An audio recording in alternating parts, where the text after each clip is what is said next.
Welcome back. Well, the Great Salt Lake has been in the news a lot this year. It's been losing up to 50% of its water over the last few years. This means the lake is a mile from its former shoreline in certain places. Really hard to believe it was the water playground of thousands 70, even 80 years ago. Craig Worth says the slogan was known around the world, float like a cork. This story, worth watching.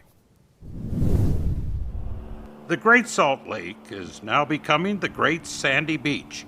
It was about like this in 1963, but this time it might not come back. Is it dying? Well, it sure ain't living it up like it used to. I mean, it was where thousands jumped in for most of the city's history. It is what you did. You went swimming as far back as 1847. We know it's what they did.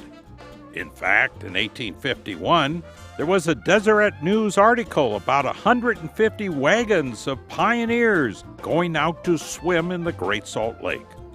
Some of the very earliest film that we have of Utah is of this. Folks, lots of folks swimming in the Great Salt Lake. This hand-cranked film was taken in about 1916. Now, my late friend Bob Keller says, okay, it was great to swim in the lake, but there were some side effects. The minute you got there, you'd head to the bathhouse, and you'd change your swimming suit quick. And then you'd lay on your back and paddle, because if you got it in your eyes, you talk about sting and burn, huh? It's just hard to imagine what all this was like. Now, we have mentioned the resorts before in stories. The Garfield Resort was the first of 8 resorts, which were the places to go. Then came Lake Park and a few others. But Salt Air, it sank them all.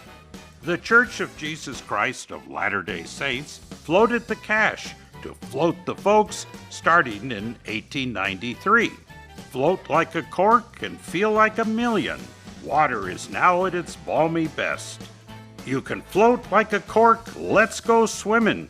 You can't sink in this water.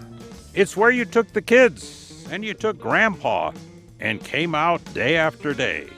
70 years ago, the state publicity department was pushing the lake as a must-see.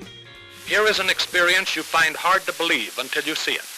Also one which every visitor should try at least once. And so close to the city.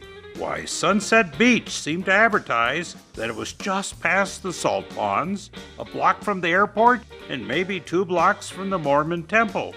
We learn of a whole group of girls going out for a day-long party at Sunset Beach, so we invite ourselves along. And what a day it is. By the way, can you count how many motor vehicle violations we see in this state film? Probably as many violations as we see in the boat in this state film. Now, there are all kinds of legends, such as that you could read the paper while floating. Most of these legends are all wet. Probably they were legends spread by the state advertisers. The choo-choo train is a great success, too, since we're admitting a bit of slapstick. What happened to the crowds and the trains? Well, a 1960 newspaper said Utah's inland sea becomes enigma. Great Salt Lake disappoints visitors. Put more bluntly, big stink. Well, saltwater resorts around the country declined. People took their cars to theme parks instead of the trains to beaches. And Salt Air, it closed and later burned to the ground in 1970. But there was a day, and oh, quite a day. And today it's true once again. The inexperienced should avoid diving because it's now a beach. Well, they used to say you could float like a cork. And indeed, that's what they used to do out here, float like corks. And indeed, on warm summer days, they would do it by the hundreds. Craig Worth, ABC 4 News.